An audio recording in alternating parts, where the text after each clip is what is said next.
Good morning, children. So I'll have to start. I was doing the steps in the selection procedure. In that, I'll have to start with your selection or employment interview. All right. Under this, I have already explained you yesterday, but you see today it involves a formal and face-to-face conversation between employer and the candidate. Okay, nothing is there to explain. The selectors ask job-related and general questions from the candidate, and the way in which the candidate responds to the questions is evaluated. Okay, now there are two objectives of the interview. The first two, there are some objectives. The first one, to find out the candidate personality and overall suitability for the job. They first want to see the personality of the candidate, and they want to see that whether the candidate is suitable for the job or not. Second, to cross-check the information obtained through application blank and test. Okay, to cross-check, they recheck actually. So whatever information provided by the candidate in the application blank or in the written test, whether those things are correct or not, to cross-check that also they conduct the interview. Third objective, to give an accurate picture of the job and the company to the candidate. All right, now it's not only to know about the candidate itself the interview is conducted. The interview is conducted so that to explain and to give a brief to the candidate that what are the system in the institution, what are the requirement for the job for which they have come, and also to inform them about the rules and regulations of the company. For that purpose, the interview is conducted. So till here about the interview, but there are certain disadvantages also of this employment interview or selection interview.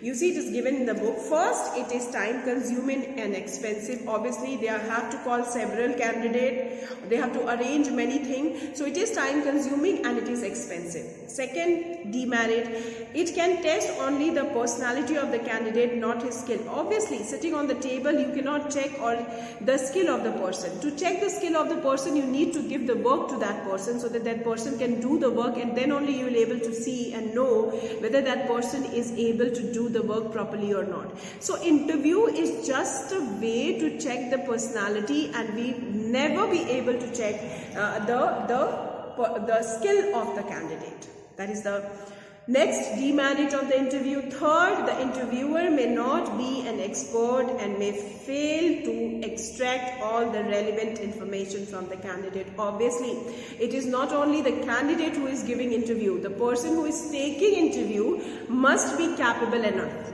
But sometimes what happens, in many of the times, sometimes it happens that the interviewer is not an expert, and he will fail to know and to get the relevant information about the candidate. All right, and the last point, the personal judgment or bias of the interviewer. Obviously, the interviewer may become biased.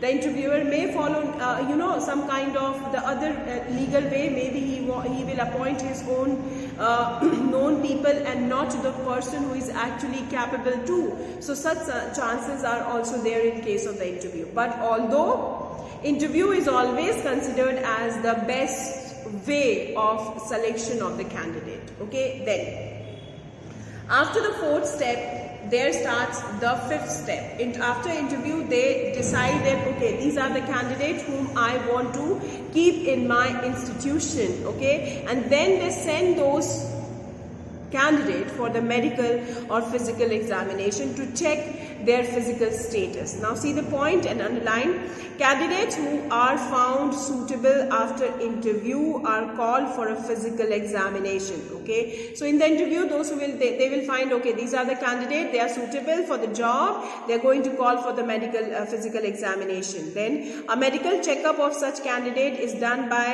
a panel of doctors to ensure that they are healthy and physically fit for the job. Only till here. Then sixth point, checking references or background. Yes, whenever they fill the application blank or application form, they always mention about two people who they are knowing. All right, so what the institution does, they inquire about those two people whose references are being given by the candidate under this step that is called checking references. See the point, all of you? Every candidate is required to state in the application form the name and address of at least two responsible persons who know him. Alright, in the application form they give. Then these persons are contacted in writing or over telephone to collect information about the background, ability and character of the candidate. Okay, that is the meaning of checking references. Then verification of references might be useful in some cases, otherwise it is not useful, because the name they are giving, maybe they are they are known people, so they will definitely tell positive about the candidates only. Then the seventh step in the process of selection is final approval and job offer. Then the candidates who are found suitable after the medical checkup and background investigation are formally appointed by issuing appointment letter to them.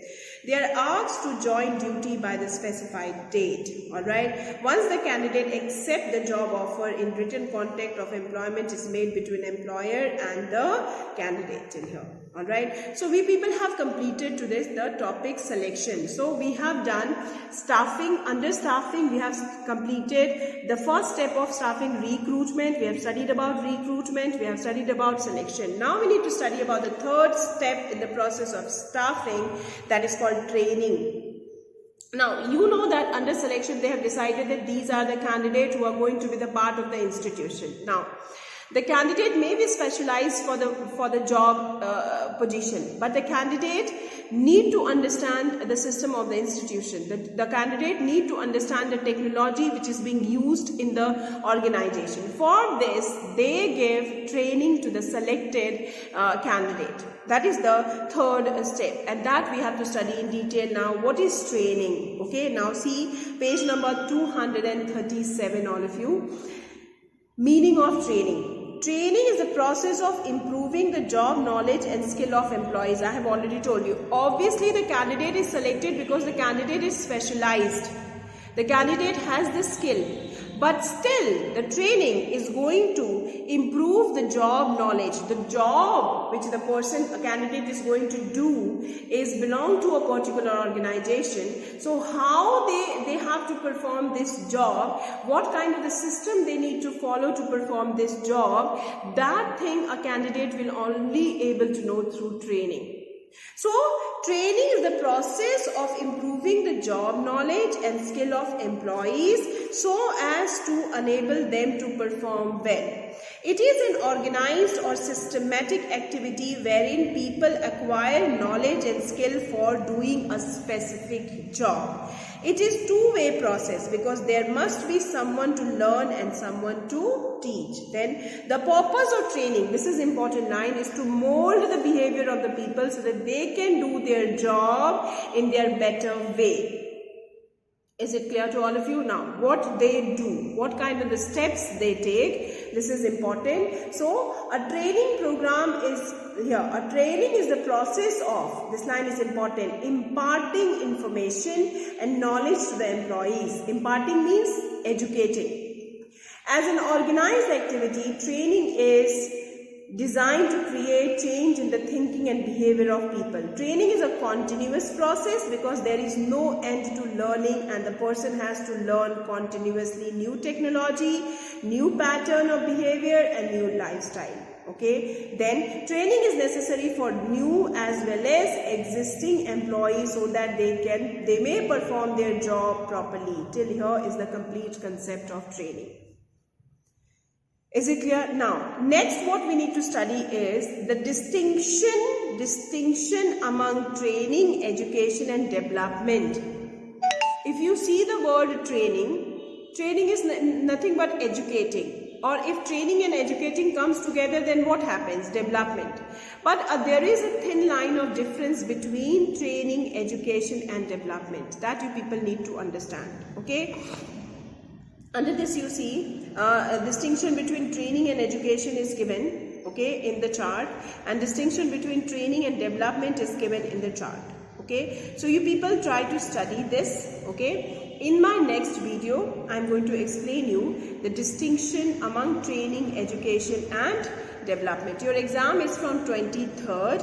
Whatever I am going to teach you people till 21st will be a part of your syllabus. Okay, so for today only this much. Thank you children.